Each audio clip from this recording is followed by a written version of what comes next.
for Solar United Neighbors. We're super excited to have you all here. We're going to get started, and as folks trickle in, you can feel free to ask any questions throughout. So if anyone misses anything, we'll fill them in as we go. So my name is Alexis Miller. Again, we're super excited to welcome you guys to the July volunteer training for Solar United Neighbors. Let me get going here. So our agenda for the day, we're going to do some quick introductions for folks, talk about who Solar United Neighbors is, and then share about our utility shutoff action that we have talked to you all about, and then next steps on how you can get involved. Some logistics just to go over before we dig in. If you have any questions, please feel free to put them into the chat feature of Zoom at any point throughout the webinar. We'll answer all the questions during the last half of the webinar. This should only take us 20 or 30 minutes to go through our presentation, and then we'll have plenty of time for question and answer at the end. So feel free to let us know any questions that you do have. If you're having any technical difficulties, feel free to post them into the chat and we'll reach out to you and see how we can help. Or if you're having trouble with the chat, you can also reach out to get involved at solarunitedneighbors.org. Everyone who has registered for the webinar will receive an email afterwards with the webinar link of a recording, as well as all the links to the different actions and things that we're speaking about, so that you'll be able to reference those. So introductions, Annie, do you want to introduce yourself quickly? Hi everyone, I'm Annie Wolf. I'm the Director of Engagement here at SUN. I've been around since February, so not very long, but really excited to be here. And you can reach out to me about anything volunteer-wise, as well as National Solar Tour. Those are two of my big projects. Yeah, we're super lucky to have Annie and our team. Liz, do you want to introduce yourself? Sure, thanks Alexis. Hey everybody, Liz Veazey here. I'm solar advocacy campaigner here at Solar United Neighbors. So I work on our policy team and work on policy in many of our states, as well as national issues. And I just started earlier this year as well. And we had a big win today that I want to share. We won on the FERC petition from the New England Ratepayers Alliance that I think many of you tracked and took action on, along with tens of thousands of other people around the country, and FERC just dismissed the petition. So we won on that, and we should all celebrate that. Yeah, we're so excited about that. That's a big deal, and we know a lot of folks have participated and helped us to get to that win. So thanks for acknowledging that, Liz, and your continued work on all things advocacy at Solar United Neighbors. The other two folks on here, one is me, Alexis Miller, and then Lisa is my counterpart. We're both engagement specialists at Solar United Neighbors and help to really dig into our volunteer and engagement in our state level programs, as well as support Annie in a lot of our national initiatives as well. So I've been with the organization for about a year and am located in Richmond, Virginia, and we have staff throughout the nation.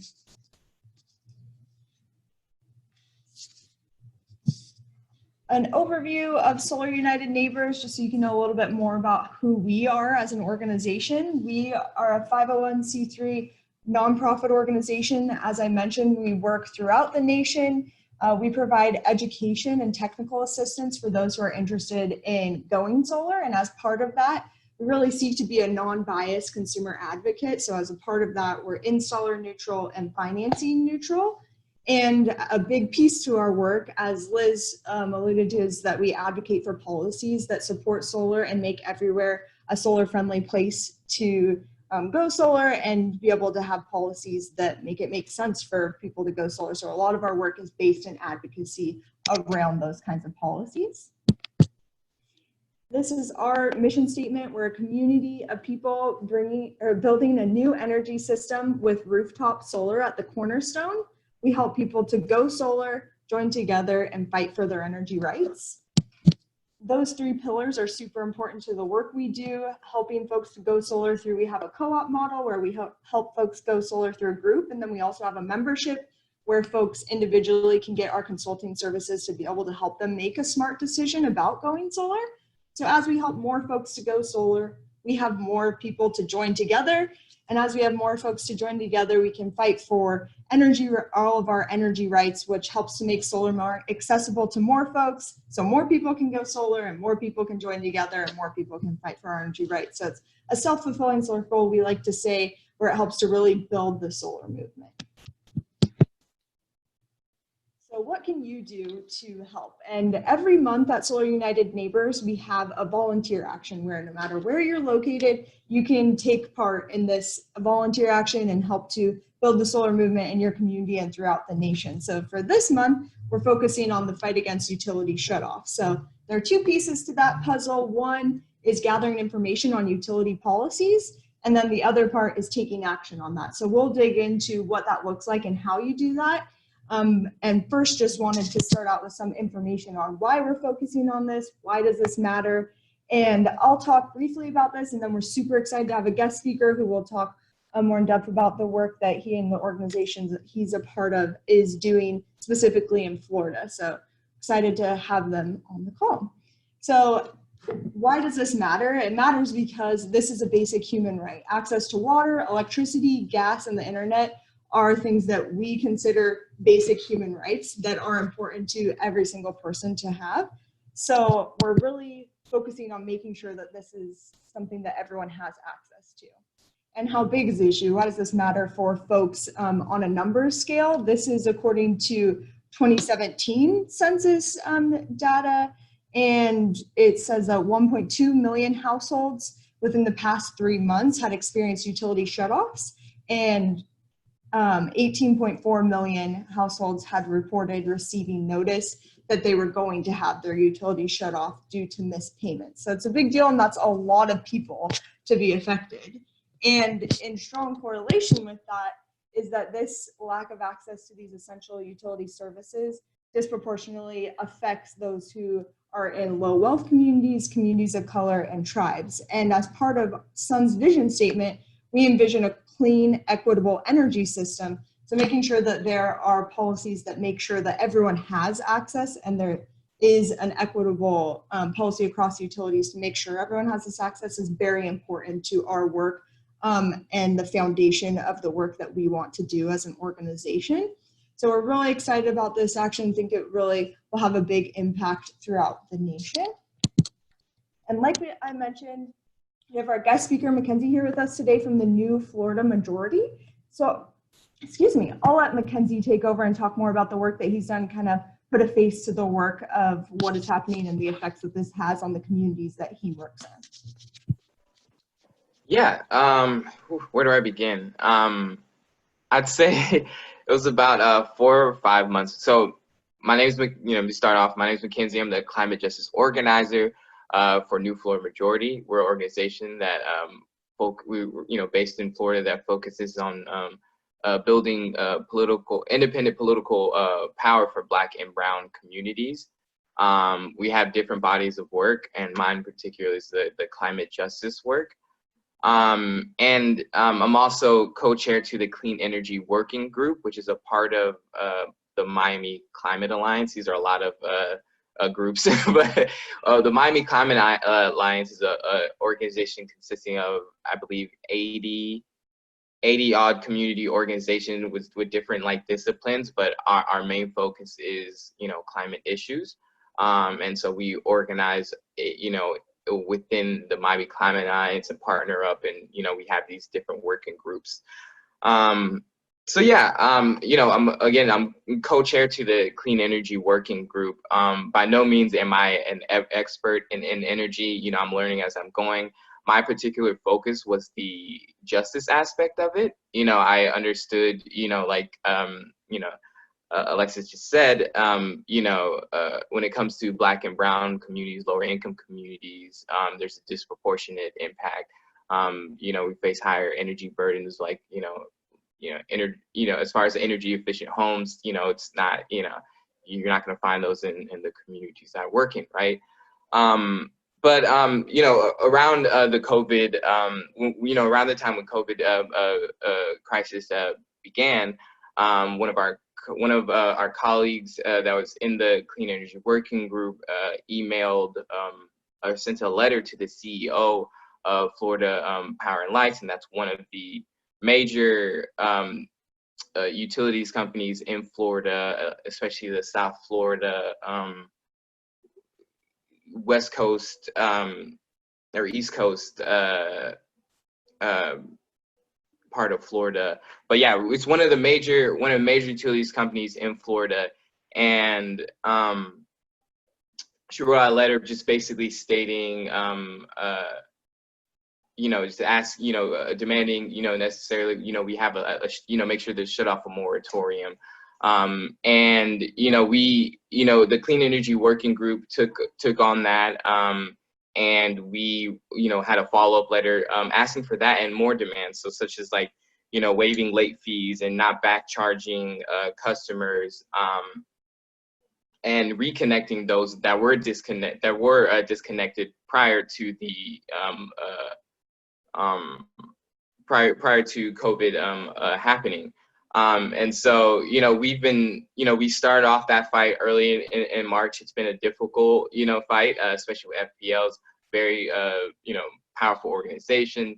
I learned a lot, as far as the, elected officials in Florida, especially in our region, they, all seem to have like a representative, FPL representative, and we wrote out our letters, and they didn't respond. They're not very transparent with us, but they speak through their elected officials,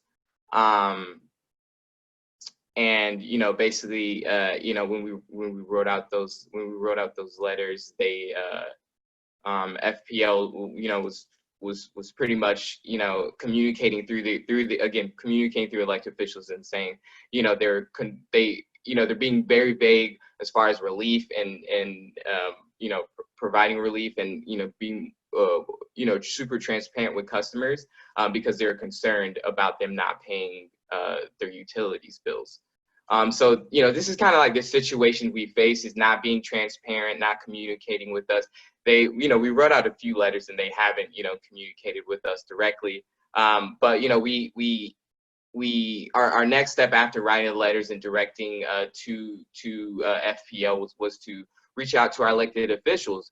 So we reach out to our county commissioners, and we're able to meet with them, and also set up a meeting where all the elected officials, this is over the course of of a few months, we reach out to our elected officials, and we're able to get our commissioners to commit to writing an urge to FPL. FPL, our mayors and our county commissioners don't necessarily have the power to, push that utilities companies into providing more relief, but in Miami-Dade in particular, we're one of the largest consumers as far as like energy and FPL. Like we, FPL I believe is over half, I believe, Miami-Dade, as far as like again consumers. But yeah, so with, sorry, I lost train of thought. But I think I was talking about so we urged the FPL in regards to the urge. The commissioners reached out to FPL as far as the urge. So that was a really big win. We got unanimously for them to write a letter and say, hey, you need to provide more relief, especially when we think about the COVID going on in Florida. For months now, Florida has been going through the COVID crisis, and as of the last few weeks, our numbers have steadily risen. We actually got word towards the end of June that they were that FPL was expected to start up their the shutoffs once more. Luckily, we were able to get that through an emergency, through the state of emergency, but that expired, and so they had the right. But as the numbers were rising, that urge to the commissioners and elected officials was presented, and so they extended. We don't know when they're extending it to. That's another part of the issue, is that they're being very vague with their customers. We, part of the Clean Energy Working Group, we were able to find out this information, like when the shutoffs were gonna start up, or just any information from them, because we had connections with elected officials that we had to build. So just imagine a regular customer trying to find out, when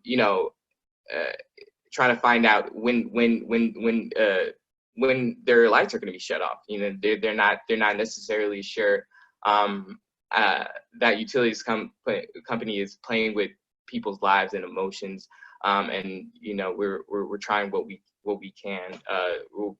We're trying to do what we can to not only hold FPL accountable, also make sure that they're transparent with their customers and that they provide more relief.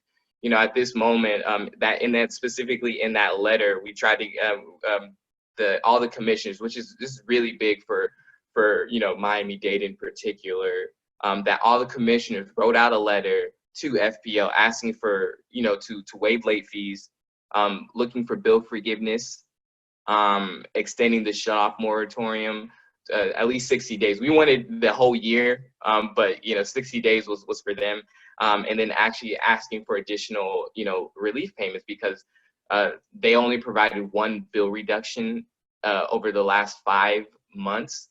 And again, in Florida, we have record numbers of unemployment, specifically in South Florida area where we're reliant. A lot of lower income communities are reliant on these hospitality regions or these jobs, and at this moment those are not available. So we have a staggering amount of unemployment, and we really want FPL to do their part. And we have some wins. We're looking at what's next now. We're trying to pressure or bring public awareness and pressure elected officials to pressure FPL into providing more relief than they have. I'll say one last thing. We spoke with a lot of community members, and the stories that they told are just it's pretty awful. I spoke to a lady who she was out I believe early March. She was out of a job because of COVID, and she's unemployed. She has two daughters at home, and that her utilities bills is continually rise. She tried to seek relief from FPL. The only thing that they offer is a deferment plan, a payment plan, which means that essentially you'll still have to pay that, but you're just not paying now. And especially when we were expected to have COVID in 2021, possibly 2022, the deferment won't mean anything when we're still in the same situation a year from now. And then they have an option to reach out to an agency, but a community agency to help you out. But that program, is kind of, you essentially have to be cut off, but there's a shut off moratorium, and so you're not so nobody qualifies. And we have FPL. If you live in Florida, you'll see advertisements on advertisements of them providing relief. But the community members that I talked to, nothing has shown for it. And we're really worried about these customers. Some are having to make the sacrifice and turning off their own air condition just to save funds, and especially with everyone being inside. There's just a number of health issues and I guess class issues that are going on. So we have, it's hot outside. It's Florida. We had a heat advisory a few weeks ago, actually last month. So it's continually getting hotter. We're in the middle of hurricane season, and we have a COVID crisis. So Miami-Dade is in a predicament, and it could get worse, if a hurricane were to occur, if it were to get hotter. And, you're also thinking about the families, school starting up in August and September, and, we're going to be indoors for the time being, because Miami-Dade is a specific situation where, we're like the epicenter essentially when it comes to COVID. And so we're probably gonna be inside, but you're thinking about, if you have no electricity, you can't take these classes. It's gonna be too hot for these kids to be, to even focus. And so there's a lot of compounding issues that are slowly building up, but could get worse for us in South Florida. And so, we just, I forgot who said it, but it's really disappointing that we don't see the conversation of energy as a right and not necessarily a commodity. And the conversations that I have with elected officials and those are in opposition, it's very much in the commodity term, like, oh, what are you supposed to do? We can't just give it. We can't just give the energy to them, So it's just really disappointing, but I'll stop right there. I know I'm probably going a tirade and rant, but I really feel for this community, and we're trying to do what we can. We got that urge, so I'm really excited about that. But our next goal is to try to continually put pressure on FPL and say you aren't providing enough relief and you aren't doing enough as the commercials advertise. But yeah, I'll leave it at that. Thank you. I have any questions willing to answer, I'll be here. Yeah, thank you so much, Mackenzie. And as you mentioned, feel free to throw any questions into the chat box, and he'll be staying after for the chat. So we're happy to answer any specific questions that you have about the work that they're doing there. And he's not alone. There are organizations like this throughout the nation that are working on issues like this, and we're super excited to be able to help with this and be able to work together with folks that are helping on the ground. I really like what you said about energy as a human right and focusing on that and not a commodity, and remembering all the inner effects of that when you don't have power and you don't have Wi-Fi or you don't see what that actually looks like. I think it's important to mention. So I really appreciate that. You led right into what we are talking about, how you can help with our utility shut-off action. Mackenzie mentioned how it can be hard to know what the utility policies even are in terms of shutoffs. So it's hard to hold folks accountable when you don't know what their policies are. So the first step to our process here is that we're focusing on a research project to be able to see what are utility shutoff policies for various utility providers, and then reporting that back and then taking action. Some of the actions Mackenzie mentioned are great, as well. We have a national action that Liz will talk about further. But the steps to do that, we'll dig into these a little bit more. But the basic steps right now, no one's on the list because we're just starting this project. So you can check the list, but anyone is welcome to contribute.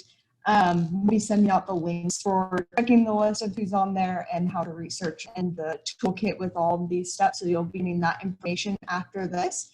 But researching then your utility policies and then reporting back to sorting that names and action are the steps on how you can help with this utility shutoff action that we're doing for this month.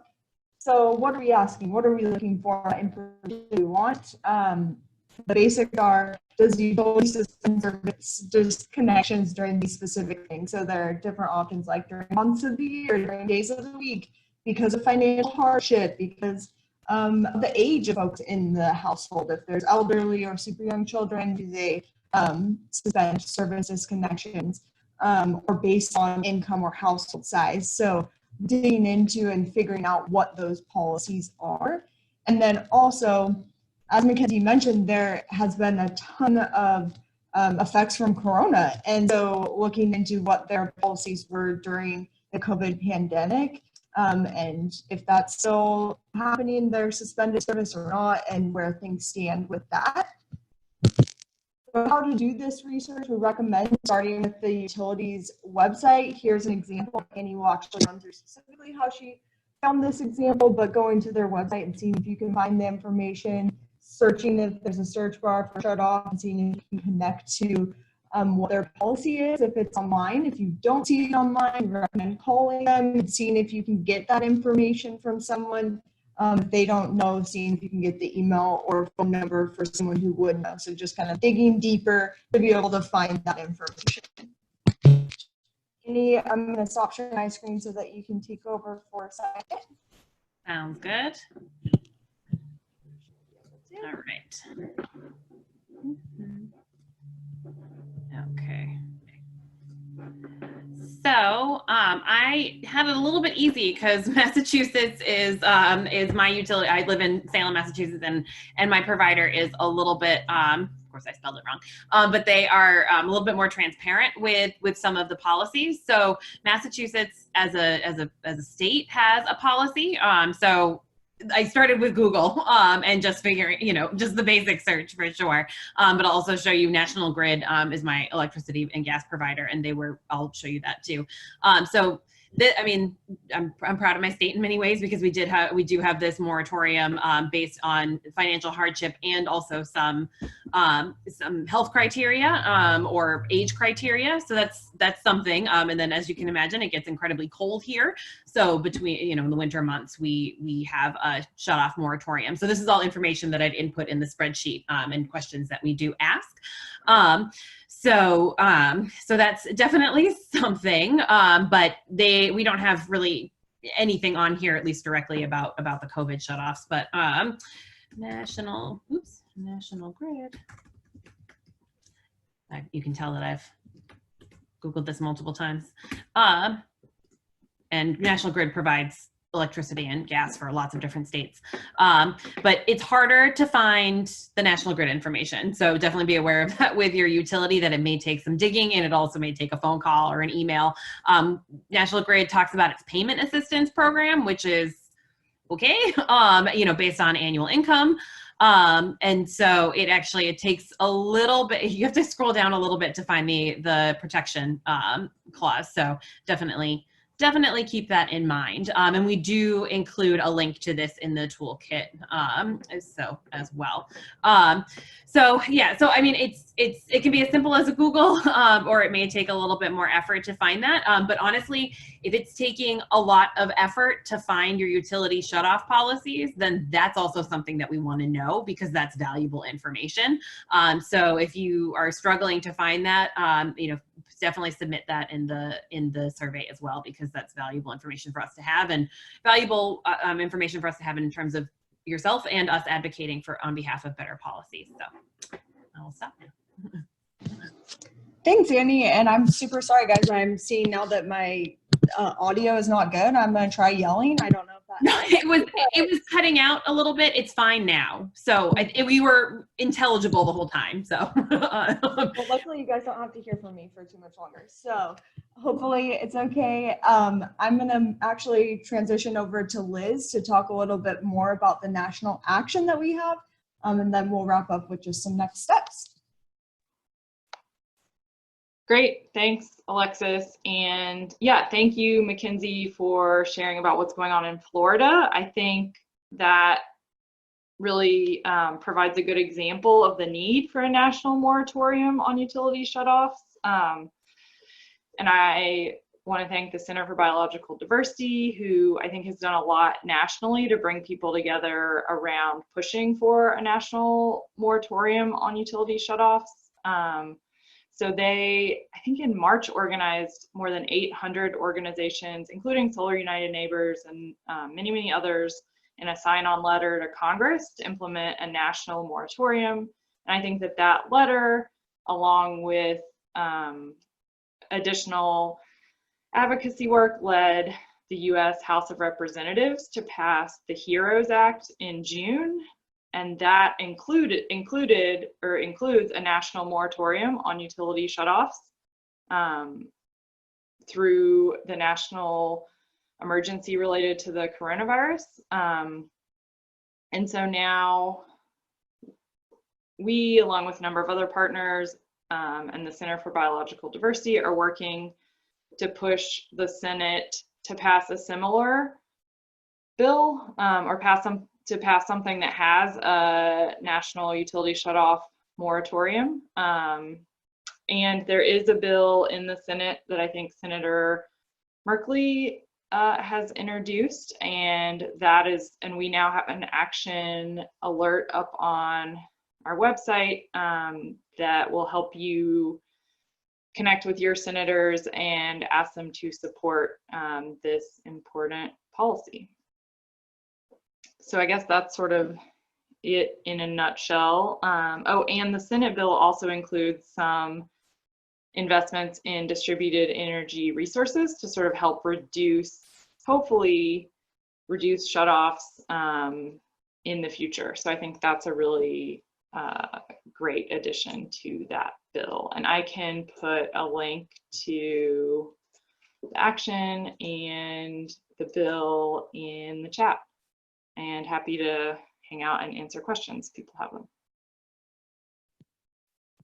Awesome, thank you, Liz. And yeah, thanks for sharing that on the chat, and then we'll also email it out afterwards. So if you don't catch it then, we'll send it to you later, but we'd love for you to take action on that. And then just the steps, so you know, join in and do the research, then take action. The action alert that Liz just sent, if you're interested in other volunteer opportunities, you can go to solarunitedneighbors.org/volunteer and be connected to all our different volunteer opportunities that we have. And we have 2 upcoming events that we want to make sure folks were aware of. One, we have an articles club that's this coming Tuesday at 2 p.m. Eastern time. We're super excited to be talking about energy equity and have a TED Talk for folks to watch and an article to read in relation to that. And it should be a really great experience. That's our first articles club, and we're really excited about it.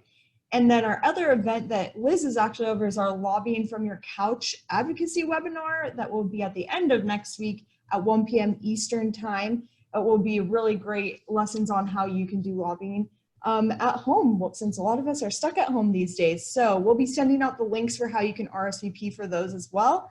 But those are some fun ways that you can continue to be involved this month. And then we're ready for questions. So does anyone have any questions?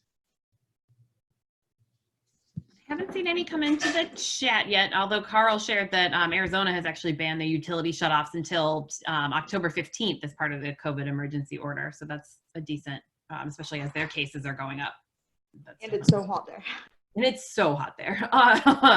So that's for sure. Actually, Mackenzie, I was wondering, how is FPL in general when it comes to policies? Like, are they transparent? Do they, are they relatively lenient? Like, is this COVID an exception, like some of their actions, or is this right on par with how they typically act within the community?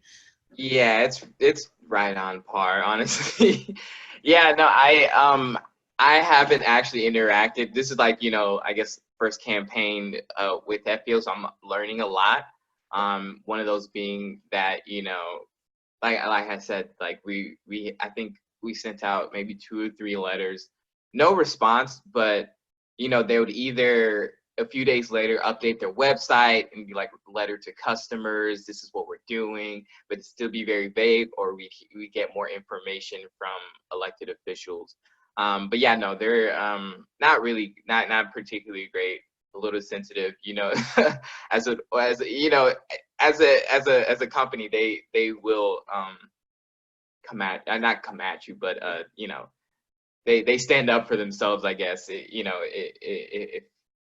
don't know how to word it, but it's not an easy fight to try and go against FPL. So yeah.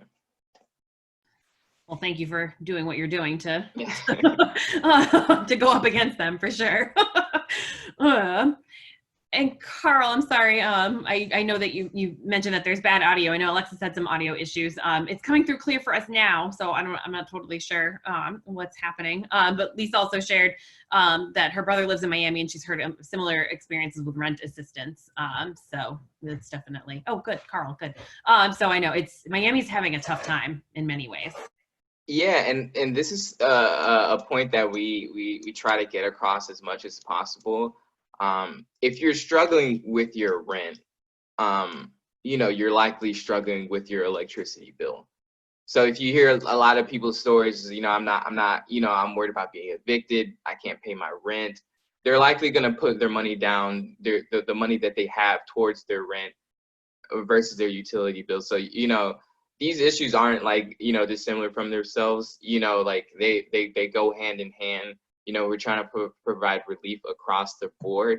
Our clean energy working group's focus is FPL and utilities, but we're aware that people are just suffering. And you know, when you talk about rent assistance, they, you know,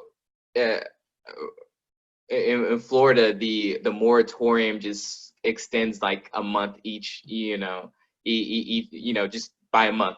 And that just puts a lot of stress on communities, you know. We 3 days before the eviction eviction moratorium was supposed to be suspended, you know, they extended it, you know. And this is the same with FPL. Like, we were able to find out that the July 31st shut off moratorium, you know, date, or shut off to restart the shut offs was supposed to be July 31st. But because of that urge, we were able to, you know, get that extended, but we don't know to what. We heard through another reporter that said, oh, FPL is going to extend, you know, but we don't know how long. We don't know when.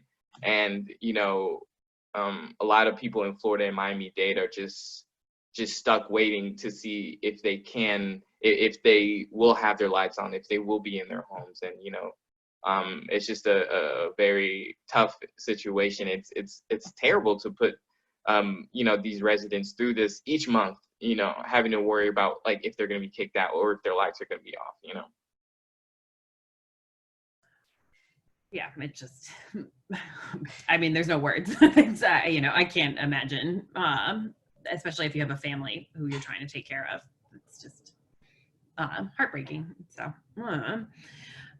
Carl, so he was asking a little bit more about the action. So yeah, the action is to research your state and local utilities and the disconnect policies and fill out the survey that we'll attach in the link or we'll link in the email to you all, and that you'll be able to input answers to specific questions about your utilities. So whether they do have age restrictions, time of year, time of use restrictions, you know, like for instance, there are certain utilities that have a policy against shutting off like Friday afternoon because you won't be able to do anything until Monday anyway. So you aren't able to shut off Friday afternoon. So there's, you know, there's lots of different policies around. So there's some specific questions about that.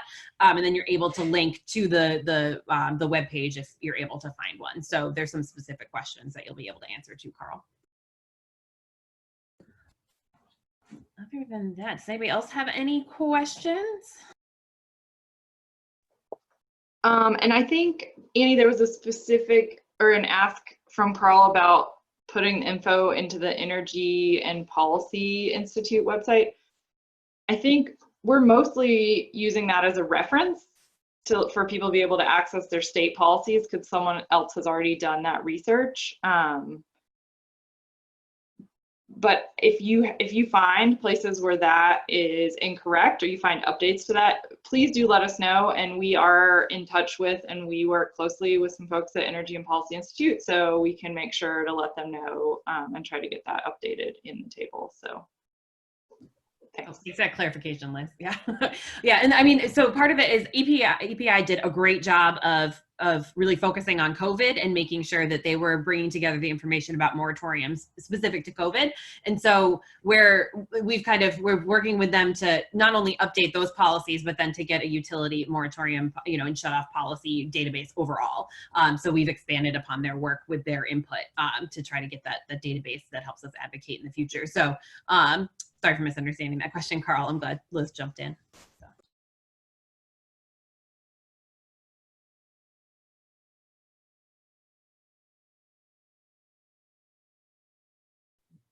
Awesome. Well, it looks like we're good. So we'll wrap up now. Thank you so much to everyone who attended. Thanks, Mackenzie, for joining us. And we hope everyone has a great day. We'll be in touch with you all shortly. Thank you.